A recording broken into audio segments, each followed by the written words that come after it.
राष्ट्र सर्वप्रथम राष्ट्र सर्वप्रथम राष्ट्र सर्वप्रथम राष्ट्र सर्वप्रथम। राष्ट्र सर्वप्रथम की बात ललित सुमन के साथ कार्यक्रम में आपका स्वागत है। राष्ट्र सर्वप्रथम की बात ललित सुमन के साथ कार्यक्रम में हम आपको बता दें कि पेट्रोल एवं डीजल के दाम लगातार बढ़ने से आम लोग काफी चिंतित हैं। खास करके डीजल के दाम बढ़ने से सामान महंगी होगी, जिसका दुष्परिणाम आम लोगों को, मध्यवर्गीय लोगों को भुगतना पड़ेगा।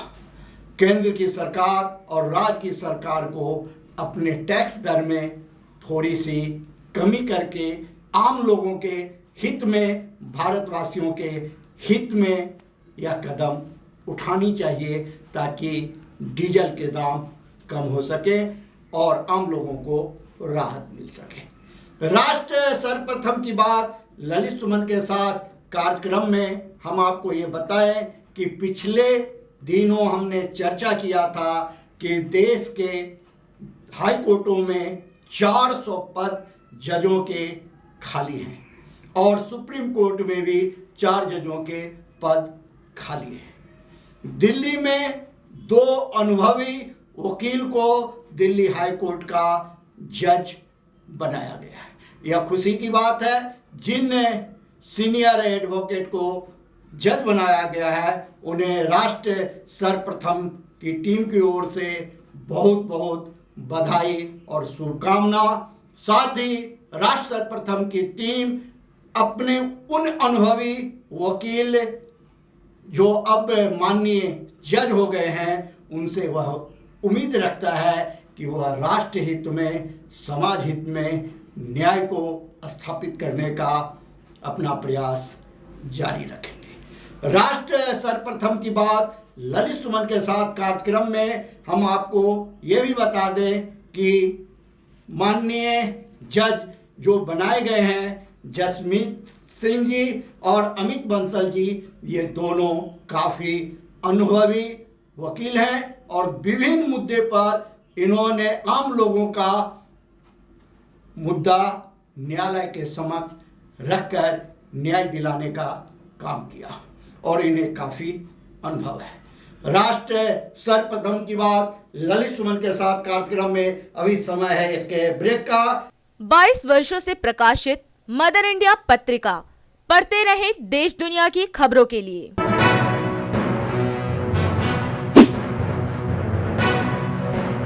छब्बीसवें वर्ष में आपके लोकप्रिय समाचार पत्र इंडिया दर्पण का प्रवेश। आप भेजते रहें अपने क्षेत्र की खबरें।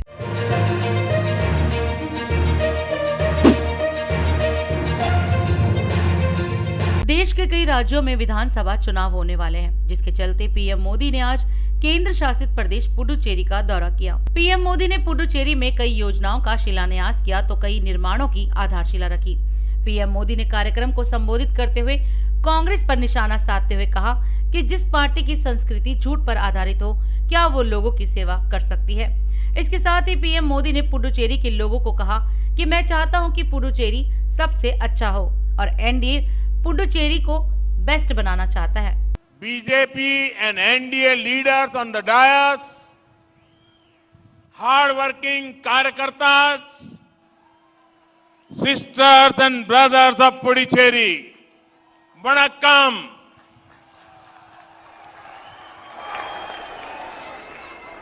Moment ago, a large number of development works were inaugurated. This development work cover roads, healthcare, education, culture, sport, and marine economy. The impact of these works is going to be huge. These development works will improve connectivity and bring more opportunity for Puducherry. I have spoken in detail about the works in my previous speech. Congratulations to the people of Puducherry for this projects. Today, when India is working toward becoming Atmanirbhar, I see a major role for Puducherry in this moment. The High Command Congress government in Puducherry made it a point to damage every sector of governance. Traditional mills closed, local industry was troubled. Friends, Congress does not believe in working for the people. I understand that. But what I cannot understand is why Congress does not want others to work for people. There was non-cooperation from the Congress government in Puducherry towards pro-people central schemes. Funds were not utilized. Schemes related to coastal development and fishermen welfare were not implemented. Friends, the Congress culture you saw in Pondicherry for 5 years is how the party worked nationally. Our colonial rulers had the policy of divide and rule. Congress has a policy of divide, lie, and rule. Sometimes their leaders put region against region. Sometimes they put community against community. They are gold, silver, and bronze medal winners in telling lies. Congress leaders come here and say, we will make a fisheries ministry for fishermen. I was shocked. The truth is, it is the current NDA government that had made a ministry for fisheries in 2019.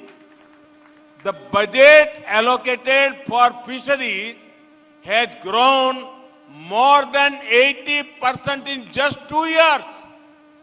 In the same way, it was the previous NDA government of Atal Bihari Vajpayee ji that made a ministry for tribal communities. The NDA government is working to improve local infrastructure and connectivity so that more tourists can come here. I would make you happy that in the last few years, India's tourism sector has grown rapidly. In the World Tourism Index ranking, we have improved from 65th rank to 34. When tourism grows, economic activity grows and people earn more. Bihar सूचना एवं जनसंपर्क विभाग से मिली जानकारी के मुताबिक मुख्यमंत्री नीतीश कुमार लगातार बिहार में तेजी से विकास कार्य कर रहे हैं। मुख्यमंत्री नीतीश कुमार ने कहा है कि बिहार को आत्मनिर्भर और स्वावलंबी बनाना है। बिहार विधानमंडल परिसर में पत्रकारों से बातचीत करते हुए माननीय मुख्यमंत्री श्री नीतीश कुमार ने कहा कि हम सबको मिलकर बिहार को आत्मनिर्भर एवं स्वावलंबी बनाना है और आगे बढ़ना है। साथ ही उन्होंने कहा कि बिहार में लोगों की आमदनी बढ़ी है। इससे स्पष्ट है कि बिहार आगे बढ़ रहा है और आने वाले समय में और आगे बढ़ेगा।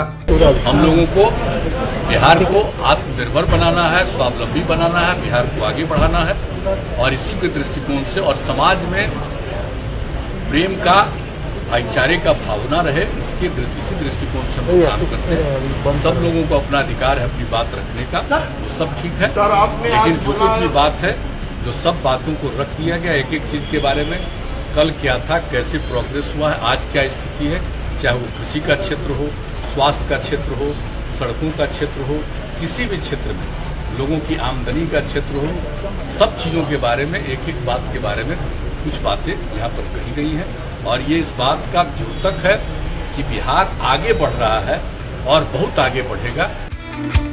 मुख्यमंत्री ने कहा कि बिहार में अब प्रजनन दर घटकर 3.2 हो गया है।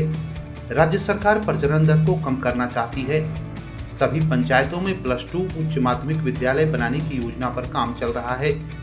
लड़कियों के शिक्षित होने से स्वाभाविक रूप से प्रजनन दर घटेगा। प्रजनन दर को आपको बता दिए हैं कि अब 3.2 हो गया है 19-20 में, लेकिन इसको तो हम लोग और प्रजनन दर को कम करना चाहते हैं। इसके बारे में तो बराबर बोल रहे हैं। हर एक जो पंचायत है उसमें +2 उच्च माध्यमिक विद्यालय जो बनाने की हम लोगों की योजना है, जिस पर काम चल रहा है, तो महिलाएं पढ़ेंगी तो उससे काफ़ी अच्छा सहूलियत होगी। तो ऐसा करने से प्रजनन दर ऑटोमेटिकली स्वाभाविक रूप से घटेगा। मुख्यमंत्री श्री नीतीश कुमार ने कहा कि राज्य सरकार समाज के हर तबके के लोगों के लिए काम कर रही है। जो हाशिए पर हैं उन्हें मुख्य धारा से जोड़ने के लिए विशेष योजनाएं चलाई जा रही हैं। साथ ही उन्होंने कहा कि समाज में प्रेम, भाईचारा और सद्भाव का भाव रहे, इसी दृष्टिकोण से साथ मिलकर काम करना है। समाज के हर तबके के लोगों के लिए, किसी भी धर्म मजहब को मानने वाले हो, किसी भी जाति हो, किसी भी बिरादरी को, सब के लिए पूरे तौर पर काम किया जा रहा। और जो किनारे रहने वाले लोग हैं, हाशिए पर है, उनको मुख्य धारा से जोड़ने के लिए हम लोग तो विशेष परियोजनाएं चला रहे हैं। पटना के देश रत्न उद्यान में 25 से 28 फरवरी तक उद्यान महोत्सव 2021 का आयोजन किया जाएगा। इस संबंध में जानकारी देते हुए निदेशक श्री नंद किशोर ने कहा कि विभिन्न जिलों के किसान इसमें भाग लेंगे। महोत्सव में बिहार के मुख्य उत्पादों को प्रदर्शित किया जाएगा। उद्यान महोत्सव 2021 हम लोग करने जा रहे हैं। इसमें उद्यान से संबंधित जो भी मुख्य एक्टिविटी होते हैं, जैसे फूल, सब्जी, उसके बाद फिर डिफरेंट तरह का फ्रूट्स और हनी, मखाना, जो भी बिहार का मुख्य उत्पाद है उसको हम लोग यहाँ पे प्रदर्शित करेंगे। ये 25 तारीख से हम लोग प्रारंभ कर रहे हैं, 25, 26, 27, 28। पटना के जिलाधिकारी ने जिले में केंद्र और राज्य सरकार द्वारा संचालित महत्वपूर्ण योजनाओं के ससमय प्रभावी क्रियान्वयन हेतु सभी संबंधित जिला स्तरीय अधिकारियों, तकनीकी पदाधिकारियों एवं वीडियो कॉन्फ्रेंसिंग के माध्यम से जुड़े सभी अनुमंडल पदाधिकारियों के साथ समीक्षा बैठक की एवं आवश्यक दिशा निर्देश दिए। मुजफ्फरपुर के जिलाधिकारी प्रणव कुमार ने कोविड-19 टीकाकरण की अद्यतन स्थिति की समीक्षा की। इस दौरान उन्होंने संबंधित अधिकारियों को टीकाकरण की गति में तेजी लाने का निर्देश दिया। साथ ही उन्होंने कहा कि नियंत्रण कक्ष के माध्यम से सभी पंजीकृत व्यक्तियों से संपर्क स्थापित करें और उनका टीकाकरण कराना सुनिश्चित करें। समस्तीपुर के जिलाधिकारी की अध्यक्षता में स्वास्थ्य विभाग की समीक्षा बैठक की गई। इस दौरान उन्होंने कई आवश्यक दिशा निर्देश दिए। इस मौके पर सिविल सर्जन, जिला प्रतिरक्षण पदाधिकारी, जिला मलेरिया पदाधिकारी, मेडिकल ऑफिसर, जिला कार्यक्रम प्रबंधक, सभी उपाधीक्षक एवं प्रभारी चिकित्सा पदाधिकारी उपस्थित थे। जहानाबाद के जिला पदाधिकारी श्री नवीन कुमार की अध्यक्षता में जिला स्वास्थ्य समिति, प्रधानमंत्री जन आरोग्य योजना एवं आयुष्मान भारत से संबंधित समीक्षा बैठक की गई। इस दौरान उन्होंने उपस्थित पदाधिकारियों को आवश्यक दिशा निर्देश दिए। किशनगंज के जिलाधिकारी डॉक्टर आदित्य प्रकाश ने कृषि टास्क फोर्स की बैठक की। इस दौरान उन्हें कृषि, गव्य, पशुपालन, उद्यान, विद्युत, आत्मा, सहकारिता एवं लघु जल संसाधन से संबंधित योजनाओं एवं कार्यों की समीक्षा की तथा आवश्यक दिशा निर्देश दिए। सिवान के जिलाधिकारी अमित कुमार पांडे ने राम जानकी पथ परियोजना के भू अर्जन के संबंध में समीक्षा बैठक की एवं आवश्यक निर्देश दिए। इस मौके पर संबंधित अंचलाधिकारी, जिला अवर निबंधक, उप समाहर्ता और भूमि सुधार एवं जिला भू अर्जन पदाधिकारी सहित परियोजना से जुड़े अन्य पदाधिकारियों ने भाग लिया। अरवल की जिला पदाधिकारी सुश्री जे प्रियदर्शनी ने नगर परिषद क्षेत्र के लिए गार्बेज कलेक्शन हेतु ई रिक्शा को हरी झंडी दिखाकर रवाना किया। इस मौके पर पदाधिकारीगण और कर्मीगण उपस्थित रहे।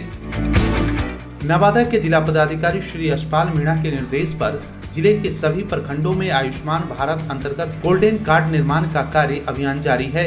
इस संदर्भ में उन्होंने सभी प्रखंड विकास पदाधिकारियों को आवश्यक दिशा निर्देश दिए। राष्ट्र सर्वप्रथम की टीम आज आपको एक ऐसे मंदिर के दर्शन करवाने जा रही है जो बहुत ही विशेष और प्रसिद्ध है।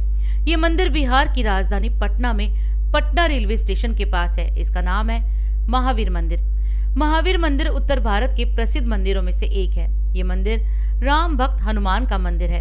इस मंदिर की ख्याति देश विदेश में फैली हुई है। भक्तों का मानना है कि यहाँ मनोकामना जरूर पूरी होती है।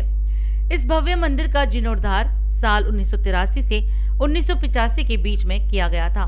इस मंदिर को विशेष इसलिए माना जाता है क्योंकि इसमें राम भक्त हनुमान जी की युग्म प्रतिमाएं एक साथ हैं। पहली परित्राणाय साधु नाम, जिसका अर्थ है अच्छे लोगों के कार्य पूर्ण करने वाला, और दूसरी विनाशाय च दुष्कृताम, जिसका अर्थ दुष्ट व्यक्तियों की बुराइयां दूर करना है। पटना आने वाले श्रद्धालु यहाँ माथा टेकना नहीं भूलते। इस मंदिर में मंगलवार और शनिवार के दिन सबसे अधिक संख्या में भक्त आते हैं। इस मंदिर की एक और खास बात है, यहाँ हनुमान जी को घी के लड्डू यानी नैवेद्यम का भोग लगाया जाता है, जिसे तिरुपति के विशेषज्ञों की देखरेख में तैयार किया जाता है। महावीर मंदिर के पास पटना की मशहूर फूल मंडी लगती है, जहां विभिन्न राज्यों से फूल मंगवाकर बिक्री की जाती है। महावीर मंदिर स्थित फूल मंडी गुलजार हो चुकी है।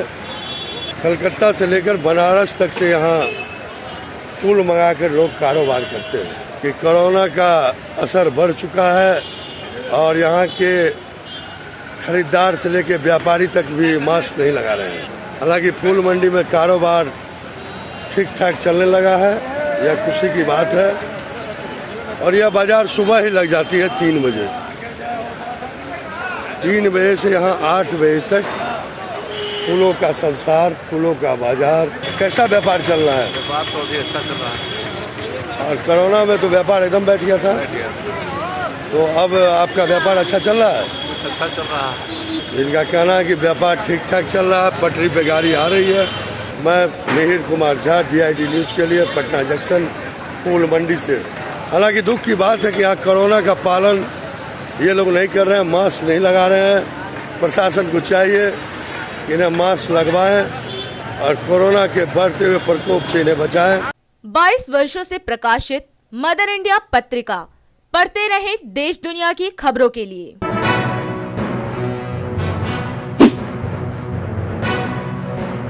26वें वर्ष में आपके लोकप्रिय समाचार पत्र इंडिया दर्पण का प्रवेश। आप भेजते रहें अपने क्षेत्र की खबरें।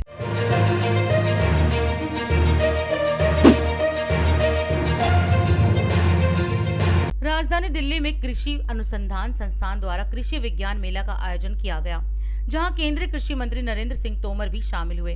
केंद्रीय मंत्री नरेंद्र सिंह तोमर ने कहा कि इस मेले का आयोजन देश के विभिन्न राज्यों के किसानों को एक साथ जोड़ने और उन्हें आपस में मिलने के लिए किया जाता है। कृषि विज्ञान मेला में विभिन्न राज्यों के किसान भी शामिल हुए और कृषि से जुड़े लोगों ने इस मेले में अपने राज्यों की फसलों, बीजों, खाद व कीटनाशक दवाइयों के लिए प्रदर्शनी लगाई और लोगों को खेती से संबंधी जानकारियां दी। देखिए राष्ट्र सर्वप्रथम की इस रिपोर्ट में। कृषि के क्षेत्र में देश का प्रतिष्ठित आयोजन है। यह आयोजन एक तरफ किसानों को एक दूसरे से मिलने का भी अवसर प्रदान करता है। यह आयोजन एक किसान दूसरे किसान को अपने अनुभव से लाभान्वित करता है। यह मेला किसानों को तकनीक से जोड़ता है और यह मेला किसान को अच्छे मानकों के बीच उपलब्ध हो सके इस दिशा में प्रेरित करता है। और यह मेला किसान में और किसानी में दोनों में एक स्वस्थ प्रतिस्पर्धा के लिए मंच उपलब्ध कराता है। आप सब देश भर से इस मेले में भाग लेने के लिए आए हैं। मैं भारत सरकार की ओर से और अपने प्रधानमंत्री नरेंद्र मोदी जी की ओर से सभी किसान भाइयों और बहनों का हृदय से बहुत बहुत स्वागत करता हूं। बहुत बहुत अभिनंदन इस मौके पर करना चाहता हूं। इस मेले के अंदर आने के बाद एक निश्चित रूप से नई ऊर्जा का संचार होता है और मेला हमेशा दिलों का मेला होता है। और ऐसे देश भर के अंदर मेलों का आयोजन होता रहता है जहां हम एक दूसरे के साथ मिलते हैं। लेकिन पूसा संस्थान का मेला का जो आयोजन है वो निश्चित रूप से एक अपने आप में अनूठा मेला है। और इस मेले के अंदर देश भर से किसान आते हैं और इस मेले के अंदर निश्चित रूप से एक यहाँ से पूसा संस्थान के द्वारा जो नई वैरायटी तैयार की जाती है या किसानों के द्वारा जो वैरायटियाँ तैयार की जाती है उन सब का एक ही स्थान पर समावेश होता है और देश भर से किसान आकर इस मेले के अंदर आनंद लेते हैं, साथ ही नई वैरायटियों को, नई तकनीकी को समझते हैं और उसके बाद में अपने क्षेत्र में जाकर उसका उपयोग करते हैं। और उसी की वजह से आज देश के अंदर जहां किसानों के उत्पादन में भी वृद्धि हुई है और निश्चित रूप से ऐसे समय के अंदर वृद्धि हुई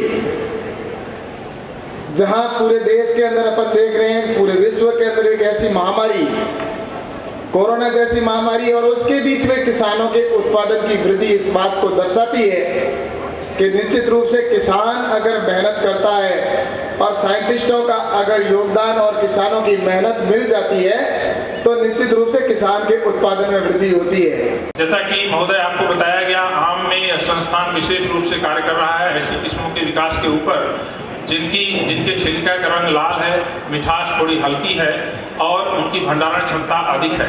इस दिशा में पूसा मनोहरी और पूसा दीपशिखा 2 किस्में विकसित की गई हैं जो आम के निर्यात में और निर्यात से विदेशी मुद्रा अर्जन करने में और किसानों का फायदा उठाने में बहुत महत्वपूर्ण साबित होंगी। इसी तरह से संस्थान के द्वारा पराली को गलाने के लिए पूसा डिकम्पोजर का विकास किया गया और जो मक्के और बाजरे के आटे में गेहूं से ग्लूटेन प्रोटीन निकालकर उसकी चपाती जैसे गेहूं मुलायम जैसे बनती है उस तरह की चपाती बनाने की तकनीकी भी विकसित की गई है जिसको अब हम व्यवसायीकरण कर रहे हैं। पूसा सन फार्म फ्रिज जो कि 100% सौर ऊर्जा के ऊपर आधारित है और इसकी भंडारण क्षमता करीब 2 टन की है। उन दूर दराज क्षेत्रों में जहाँ पे बिजली नहीं है या बहुत कम आती है वहाँ पे किसान भाई अपनी फल सब्जियों का भंडारण कर सकते हैं और जब पर्याप्त सब्जी हो जाए तो उसे बाजार में बेचने के लिए ले जा सकते हैं। तो ये भी एक बहुत बड़ा आकर्षण है और अभी माननीय मंत्री जी ने उसका उद्घाटन किया है। मैं सभी किसान भाइयों से अनुरोध करूँगा कि उसमें जाकर के, जब बाहर का तापक्रम 32-33 डिग्री है आज, अंदर का तापक्रम 4 डिग्री है उसके अंदर, और उसमें हम कम से कम 15 दिन तक भंडारण बहुत अच्छी तरह से कर सकते हैं। महोदय, 15 अगस्त के दिन हम लोगों ने एक नई शुरुआत की थी जिसमें पूसा संस्थान के द्वारा पूसा समाचार एक कार्यक्रम शुरू किया जो YouTube चैनल के माध्यम से पूरे देश में दिखाया जाता है और यह कार्यक्रम संस्थान के वैज्ञानिकों के द्वारा बनाया जाता है। संस्थान के वैज्ञानिकों के द्वारा ही हमारे समाचार वाचक हैं जो कि इस कार्यक्रम को बहुत अच्छी तरह से संचालित कर रहे हैं और हम लोगों ने अभी निर्णय लिया है कि इसको हम क्षेत्रीय भाषाओं में भी इसका प्रसारण करेंगे और इस शनिवार शाम को 7 बजे जो प्रसारण होता है उसमें हम तेलुगु और कन्नड़ 2 भाषाओं में इसका प्रसार करने जा रहे हैं ताकि पूरे देश में जो पूसा संस्थान का ज्ञान है किसानों तक पहुँचे। आपके प्रयास जो किसानी और किसानों के कल्याण के लिए किए जा रहे हैं वो अद्वितीय है। आपका संदेश स्पष्ट है कि किसान का कल्याण उच्च तकनीकी तथा संस्थागत और नीतिगत बदलाव के द्वारा लाया जा सकता है। आपने जिन नीतियों को यहाँ पर किसानों को सामने रखा वो इतने स्पष्ट रूप से रखा और किसानों को उत्साहित किया, हम उसके लिए आपको धन्यवाद देते हैं। श्री कैलाश चौधरी जी, माननीय केंद्रीय एवं किसान कल्याण राज्य मंत्री, आप हमारे मेले में आए, हमारा उत्साहवर्धन किए। आप हमारे लिए पथ प्रदर्शक ही नहीं, आप हमारे कई बार हमने आश्वास किया कि आप एक प्रवक्ता के रूप में IRI के बोलते हैं। हम आपको बहुत बहुत धन्यवाद देते हैं। सहज राजयोग की विधि से शाश्वत योगी खेती। शाश्वत योगी खेती एक वो खेती है जो बहुत ही कम लागत में और उत्तम खेती, पौष्टिक और गुणवत्ता से भरपूर, यूरिया और कीटनाशक दवाइयों से मुक्त खेती, योग के आधार से, जिसको हम शाश्वत योगी खेती नाम ही इसीलिए दे रहे हैं। प्राचीन काल में जैसे हमारे ऋषि मुनि महात्माओं के माध्यम से चलती आई है, यानी परमात्मा के नाम से ही हम बीज को पावर देते हैं, ज़मीन को पावर देते हैं और फसल को भी पावर देते हैं। हमारा उद्देश्य हमारी संस्था का ये है कि कृषि और उसके जो उत्पाद हैं उनके निर्यात में वृद्धि की जा सके, और इसके लिए और दूसरा हमारा जो ये है कि अगर हमारा कृषि निर्यात बढ़ेगा तो उससे किसानों को भी फायदा होगा। मैं डॉक्टर संगीता पाल हूँ, प्रधान वैज्ञानिक पूसा इंस्टीट्यूट में, या इंडियन एग्रीकल्चर रिसर्च इंस्टीट्यूट भी इसे कहते हैं, और मैं माइक्रोबायोलॉजी से हूँ। और हम यहाँ पर बायो फर्टिलाइजर्स बनाते हैं, या कि जीवाणु खाद, फिर पूसा डिकम्पोज़र है जो भी पराली है उसको गलाने के लिए, और साथ में दूसरे बायो फर्टिलाइजर्स हैं जो नाइट्रोजन फिक्स करेगा, जैसे एस्ट्रोबैक्टर है, एजोस्पाइरलम है, राइजोबियम है, और साथ में ये फास्फोरस को घुलनशील बनाकर पौधों को देने में वो माइक्रोफॉस है, और वैम्प है, ये भी जड़ों को मजबूत बनाता है और जड़ों को एक्सटेंड करता है ताकि वो अच्छे से पानी, न्यूट्रिएंट्स, पौधे वगैरह ले लें। हमने टेक्नोलॉजी बनाई है, ये एक हाइड्रोकाइनेटिक टरबाइन है, एक फ्लोटिंग डिवाइस जो किसी भी टाइप के नदी, कैनाल, नहर जहाँ पे पानी बह रहा हो उस बहते पानी में इसको लगा करके 24 घंटे 12 महीने बिना किसी कॉस्ट के बिजली बनाई जा सकती है। ये किसानों के लिए वरदान साबित हो सकता है, इसलिए भारत सरकार ने प्रमोट करने के लिए पूसा के साथ हमें जोड़ करके यहाँ पे शोकेस किया है। यहाँ पे रिसर्च असिस्टेंट के पद पर कार्यरत हूँ, और इस संस्थान में हम अलग अलग तकनीक से जो आलू उगाना किसानों को सिखाते हैं, और इसके अलावा नई नई प्रजातियाँ टेस्टिंग करके उसके बाद उसे रिलीज़ करते हैं। तो आप जो देख रहे हैं ये रिलीज्ड वेराइटीज़ ही रखी गई हैं, और कुछ क्लोन्स आप देख रहे हैं वो अंडर टेस्टिंग है अभी, जो आगे रिलीज होंगे किसानों के लिए। एक तरफ जहां पीएम मोदी लगातार भारत में स्वच्छता की ओर ध्यान दे रहे हैं, गंगा सफाई के लिए नमामि गंगे जैसे अभियान चला रहे हैं, तो वहीं कुछ लोग अपने निजी स्वार्थों के चलते यमुना नदी के पास सूखी घासों को जलाकर प्रदूषण फैला रहे हैं। इस तरह के प्रदूषण फैलाने पर सरकार को ऐसे लोगों के खिलाफ सख्त कार्रवाई करनी चाहिए, ताकि इस तरह के प्रदूषण फैलने से रोका जाए और इस प्रदूषण से होने वाली बीमारियों से भी बचा जा सके। राष्ट्र प्रथम की टीम से देखिए संवाददाता मिहिर झा की रिपोर्ट। इस नज़ारे को आप देखिए, एनजीटी का उल्लंघन साफ तौर पे यहाँ होते हुए दिख रहा है। रिंग रोड आईटीओ से पहले पावर हाउस के ठीक सामने जमुना जी में नदी के किनारे में आग लगाई जा रही है और वातावरण को प्रदूषित किया जा रहा है। एक तो प्रदूषण काफ़ी हद तक बढ़ चुका है, और दूसरी ओर महानगर दिल्ली, जहां राष्ट्रपति प्रधानमंत्री से लेकर के एलजी तक रहते हैं, फ्लड डिपार्टमेंट की नदी को में जो घास है उसमें आग लगा दी गई है और वहां से वातावरण प्रदूषित हो रहा है। मैं आपको यह नज़ारा जमुना के पुश्ते से दिखा रहा हूँ।